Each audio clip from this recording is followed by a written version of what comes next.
Go. Yeah, yesterday I had a talk with you about single parenthood, and I termed it part one because of the changes of weather and the climatic changes sometimes cannot allow you to continue. So allow me, if you looked at my 4-minute video, to continue cascading information about single parenthood. So today I have found an amicable opportunity, and therefore it's good for me to share the following.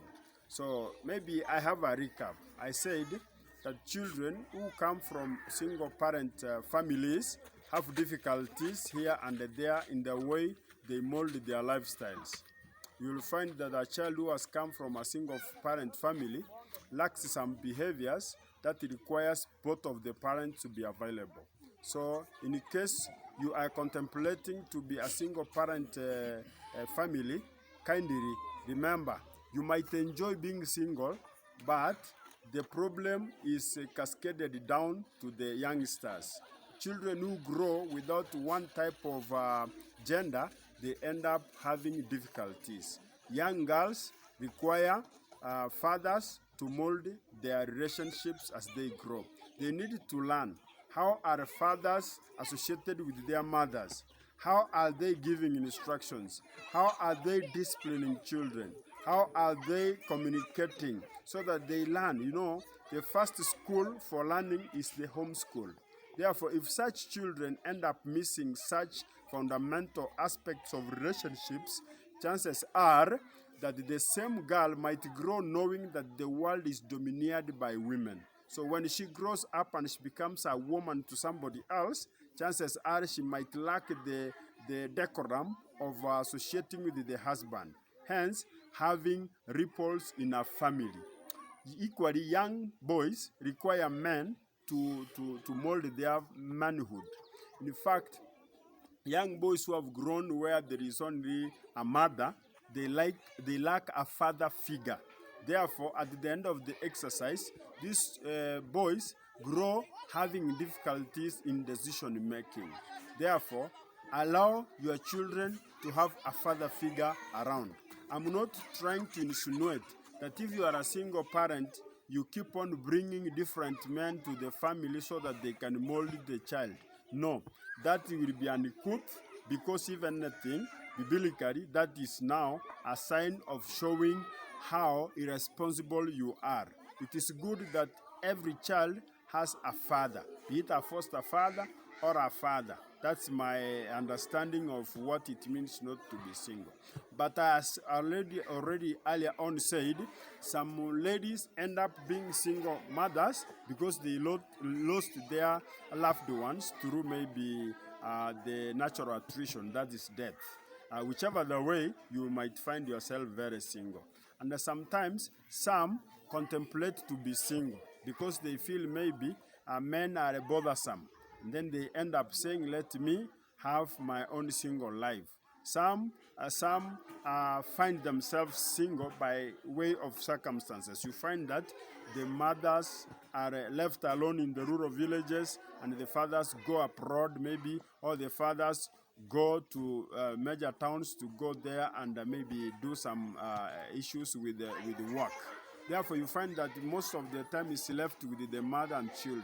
These families have a lack of that bond, and therefore it is up to you as a family to think of ways to be together, albeit once in a quarter of a year, or once in a month, or once in a period of 6 months, so that the children can get to learn more from the other spouse. Equally, there are men who have ended up being left alone.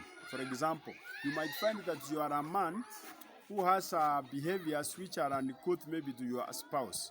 You end up finding that your wife has known that you have other misbehaviors or mischievous behaviors elsewhere. So this same lady, through her own imagination or through the advice of others, might end up at the end of the exercise to think of leaving you with the children. So there are mothers who have left fathers with children. The same predicament that a single mother undergoes with children is actually the same predicament that a single father undergoes with the children. Therefore, what are you supposed to do at this time? You need to sort out your issues well, because in Swahili they say that if two bulls fight, the grass is the one which gets hurt. Fahali wawili wakipigana, nyasi huumia. And the grass here is now the child who ends up suffering mentally, physically. Sometimes they can be chided by other children. They end up feeling so low, so the self-esteem comes low. I want to tell my dear viewers, wherever you are, I know the economy is biting. I know it's not easy for you to sustain a family alone. And I know sometimes you brush shoulders so that you can realize an amicable solution on how to take care of your children. But I want to tell you, these problems that come to us, they have also a way out. Kindly work the way out of the problem, but do not render the family into single parenthood. I'm talking on behalf of the children, because children are the ones who will get the fair share of the trouble. Remember, as an old adult or as an old man or a woman, you have friends. Sometimes you can be entertained by them. But when you leave children alone, they think a lot. They might think that they are the reasons as to why they are suffering. They might be thinking that they are the reasons as to why you people parted ways. You find that they are living in a lot of anxiety. You find that they are living in a lot of depression because of the past experiences. Even their performance in schoolwork flops. Therefore, if you keep on wondering that why is my son, why is my daughter not doing well, chances are part of the factors might be generated from the family.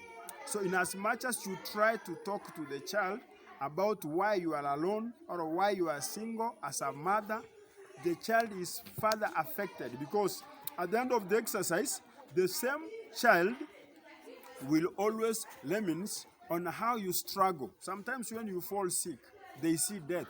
Sometimes when you feel rejected, maybe by the family, they feel threatened. Sometimes when you cannot find your basic issues easily met, the child feels challenged. So, for the sake of children, it's not good to be a single parent family. Unless maybe you are very old that you cannot be able to be with somebody else. I know it's not a general statement. This is a predicament that people undergo. And what I've come to realize is that when you are a single, there is a lot of stereotyping in the society. People don't respect you in any way. They can chide a lot of jokes to you, and sometimes you feel that these jokes run deep in your bloodstream. Therefore, as you try to say, oh, it's not my wish, oh, I did not anticipate it this way, kindly think and think again. Relationships are contagious, but also they are good for the purpose of molding children.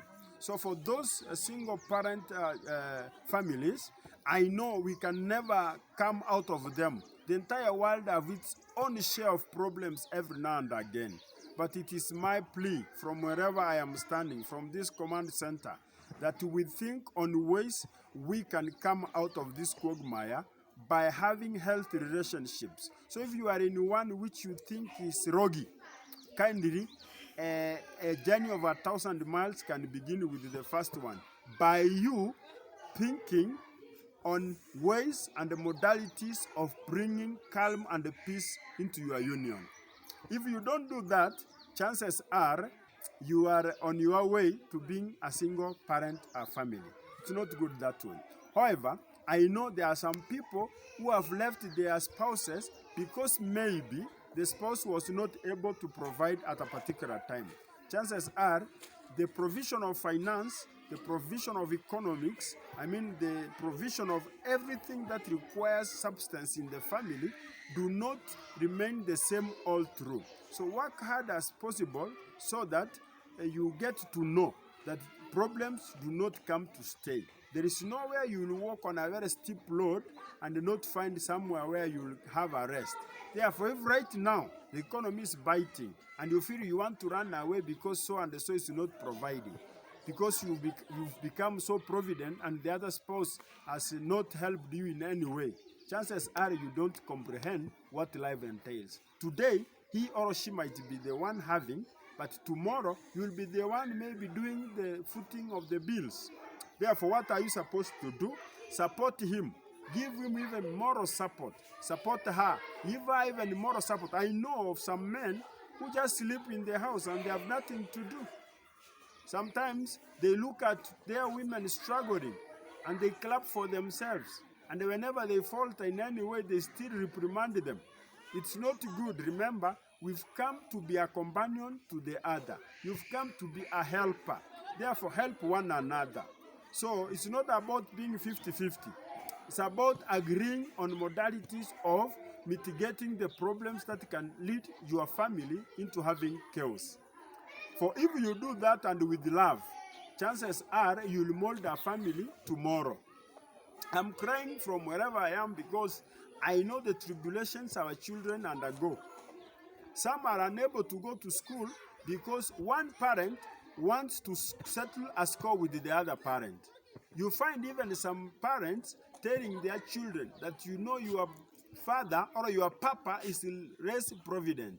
Therefore, I don't see the reason as to why we can live here. Or I don't see the reason as to why we can say we are compatible when we are not, we are incompatible. The fact remains that these are your children. In as much as you want to win the battle here, remember, you don't know who will go ahead of the other. What if you who is trying to campaign for the children to love you more dies ahead of time? Don't you see you will leave your children gullible? Don't you see you will leave your children with a lot of stress in the mind? Kindly, we need a family together. We need a family today. We need a family tomorrow. These same children might be having difficulties or blessings. I want to inform also those ladies who keep on campaigning and advocating for their love from the children, that blessings come from the fathers. Yeah, blessings come from the fathers. Why? Remember the old story of Jacob and his brother Esau, how their father promised to bless them.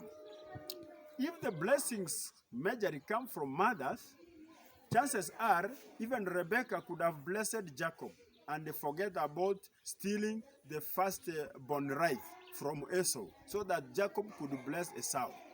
But now, because blessings majorly come from fathers, that is what happened. And at the end of the exercise, Jacob was meant to be blessed by the father Isaac. Therefore, fathers, in as much as you see your husband is a drunkard, he might be drunkard today, but things get to change. The same father can change and become a Christian, an elder in the church, a pastor for that matter. What will happen if you have poisoned your children?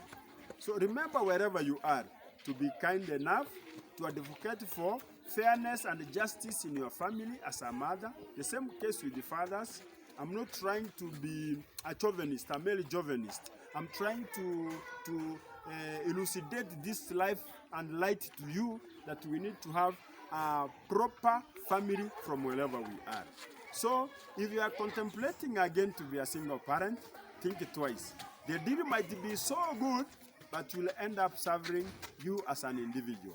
Therefore, from my desk, from my command center, I adjure you, I implore you, I beseech you. In fact, if you can be pleased, get somewhere to be with somebody. For the Bible says it's not good for man to be alone. You cannot purport to claim that you are comfortable with children and you are alone. It is overwhelming to say even that. Therefore, think and think positively. Think and think of how to mold your family. Think and think on how the strategies you can employ to ensure that the family is stable so that you can live forward. And for those who lost their loved ones, first of all, I say I'm very sorry for that predicament. Life is a journey. Any of us can alight at any moment. And kindly, in as much as you are alighting, may you go find God's favor to overcome or to survive the loss of the loved one. Other than that, time heals wounds. So 2-3 months, 1 year, 2 years, you will live out of that fear, come out, shake the dust once again, build a good relationship if you are able, but if you are not able, then mold the one that God has given you, so that you grow it to know Christ. You grow it to make them aware of what the society entails. I wish you well, all my single friends out there. And if you have come to the age, you know, a lot of us like bragging a lot because of education. We brag a lot because of maybe you have gone to school. We brag a lot because we think we own money. Money cannot help you in terms of trouble. When people die and they are getting interred, the eulogy reads of how many children you have left who will be looking to keep your posterity, to keep your family lineage, to keep your history. Therefore, if you have not decided, kindly decide. If you are a lady of, let's say, 24, 25, 26, 27, 28, this is a ripe age to get married. Don't waste the time. And if you are a man of above 25, 26, 27, 28, 30, around there, you have got no much time to still buy time. Kindly do the necessary, have a family, don't stay single. Upweke ni ufundo in Swahili. They say that loneliness is being toxic. So don't be toxic yourself. Make sure you are with somebody who can help you continue with the life. In case you are my returning subscriber, you mean the world to me. And in case you are new to me, now to this channel again, I want to welcome you and kindly ask you to share, to like, subscribe, and inform others that yours and the only one, Japon Jevan Sokongo, is here and will be giving you issues that affect us in the society. I wish you well. May God bless you.